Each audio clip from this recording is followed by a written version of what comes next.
Bonjour, bienvenue dans ce nouveau tutoriel pour l'utilisation d'Athletics Manager. Nous allons voir maintenant comment ajouter des épreuves à l'horaire. Donc c'est assez simple, vous êtes donc dans le client et vous allez cliquer sur le petit plus vert ici dans le panneau des épreuves.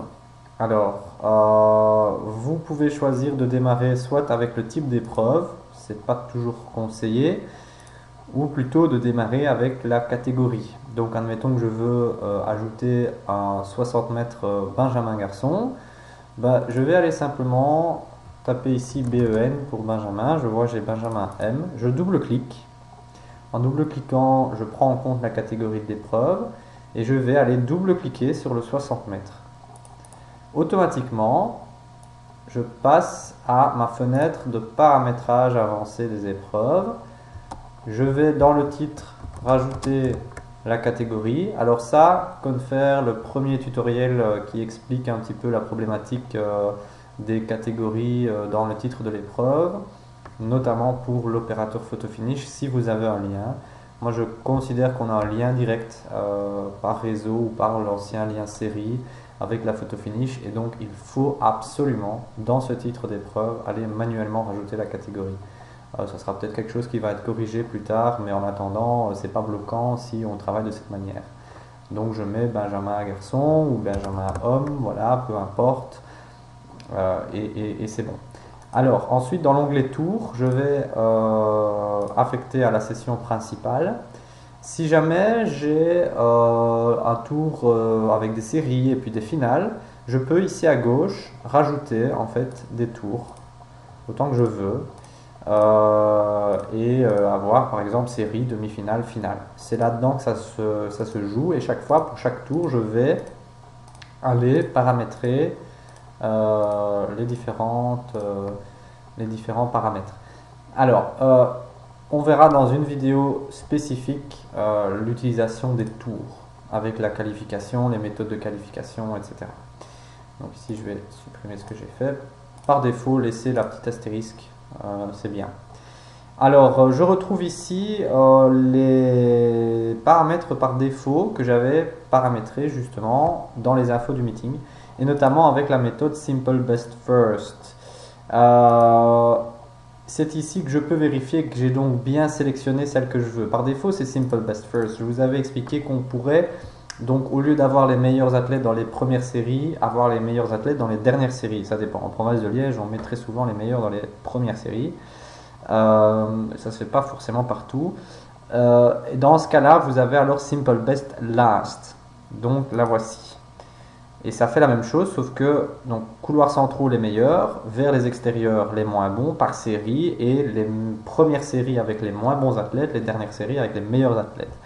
Alors vous avez aussi les techniques en zigzag. Vous avez les méthodes I2AF ici. Voilà.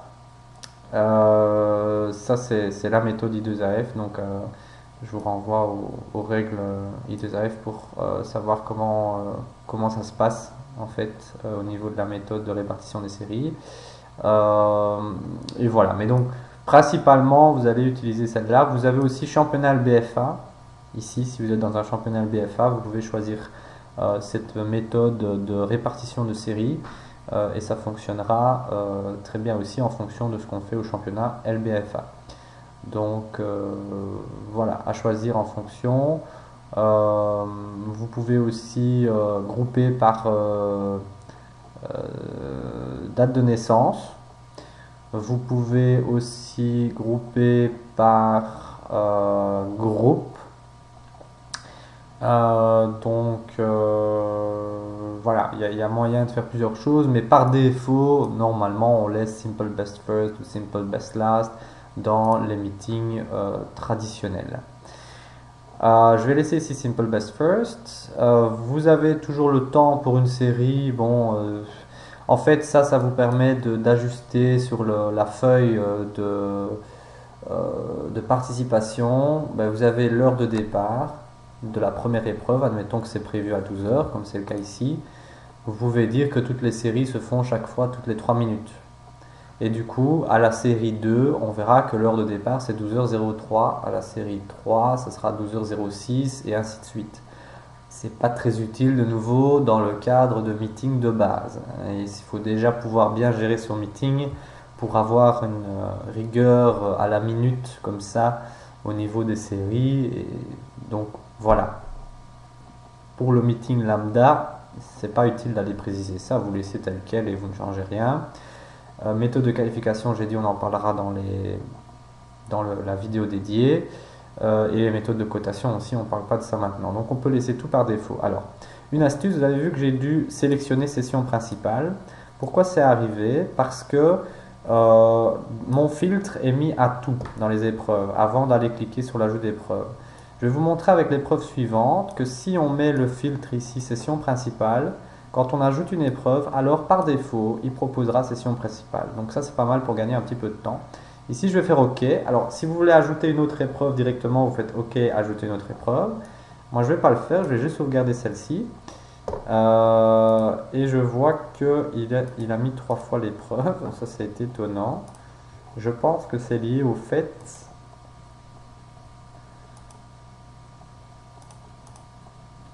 que j'ai toujours mes tours qui sont là. Et voilà le problème. Donc je vais supprimer mes tours. Je ne sais pas comment j'ai fait mon compte tout à l'heure. Mais voilà, donc c'est pas grave. Donc normalement vous avez seulement une seule épreuve. Là il avait prévu pour les 3 tours, mais qu'on n'a pas. Je vais mettre le filtre session principale. Et je vais ajouter une autre épreuve. Et cette fois-ci je vais mettre un concours pour toutes catégories hommes. Donc je vais mettre TC, homme. Je vais chercher un concours par exemple de longueur, soit longueur. Alors soit je descends dans la liste, soit je tape simplement longue, ici comme ça, et hop, tout de suite j'ai mon sur longueur, donc c'est pratique. De nouveau, je double-clique, tac, et je vais mettre ici que c'est TC homme, et j'ai toujours un tour, et vous voyez ici que session principale a été cochée par défaut, donc ça c'est très pratique. Et là, cette fois, on a le nombre de places à 50, comme on l'avait paramétré avant. Et je fais OK et mon épreuve sur longueur apparaît. Je peux trier ici dans mon horaire selon les intitulés, selon l'heure prévue, selon le numéro d'épreuve. Je verrai le nombre de participants, le nombre de séries. Par défaut, vous avez aussi d'autres colonnes. Et donc, pour alléger un petit peu, parce à mon sens, on n'a pas besoin de tout, vous pouvez aussi toujours, c'est pas obligatoire, mais cliquer droit sur une des colonnes et aller cocher les colonnes que vous souhaitez voir. Voilà, moi je trouve qu'avec l'intitulé, l'heure, le nombre de participants, le nombre de séries, on a les infos qu'il nous faut, mais à vous de voir si vous voulez rajouter d'autres choses. Je peux aussi donc déplacer les épreuves sur les athlètes et ne pas afficher les équipes parce que j'ai pas d'équipe normalement. Et du coup, je me retrouve avec voilà, une fenêtre un peu plus large. Tout dépend aussi de l'écran que vous utilisez, la résolution d'écran en tout cas. Et je pourrais mettre par exemple le statut. Pour l'instant, on voit que l'épreuve est vide. Donc le statut, c'est vide. Voilà. Il y a un système de couleurs aussi. Quand c'est blanc, c'est vide. On verra plus loin que ça change en bleu pâle, en jaune ou en vert jusqu'à ce que ça soit officiel. Mais si les couleurs ne vous parlent pas, vous avez ici la possibilité d'avoir le statut en mode texte, si je puis dire. Voilà donc comment ajouter des épreuves. Donc après avoir paramétré votre meeting, la deuxième chose importante à faire, ça va être d'encoder calmement votre horaire. Alors je précise une chose très importante, et j'ai fait exprès de terminer par ça.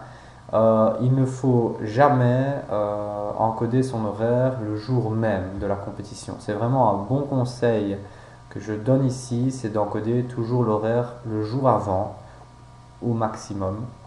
Sachez que quand l'horaire est encodé, ça ne vous empêche pas par la suite de refaire des mises à jour d'athlètes par exemple. Donc quand vous allez rouvrir le client le lendemain ou sur le lendemain ou même le jour du meeting le matin et qui détecte une nouvelle version du fichier athlète, vous pourrez toujours mettre à jour vos athlètes et votre horaire va rester, vos paramètres vont rester. Donc encodez votre horaire en tout cas à un moment où vous avez la tête reposée pour ne pas faire d'erreur, pour ne pas oublier une épreuve. Et un autre conseil, une fois que vous avez encodé l'horaire, un petit peu plus tard, vous revenez dessus et vous checkez une à une les épreuves pour être sûr que vous n'avez rien oublié.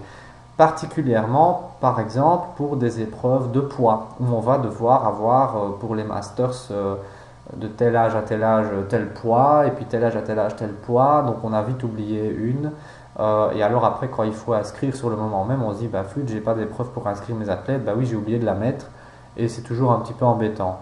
Donc prenez bien le temps d'encoder votre horaire, prenez le temps de le vérifier, et donc faites ça à l'avance, et pas en dernière minute, juste avant votre meeting, c'est vraiment la garantie d'avoir des soucis qu'on peut facilement éviter. Voilà pour les petits conseils à la fin de cette vidéo, et puis rendez-vous dans la prochaine vidéo pour d'autres opérations.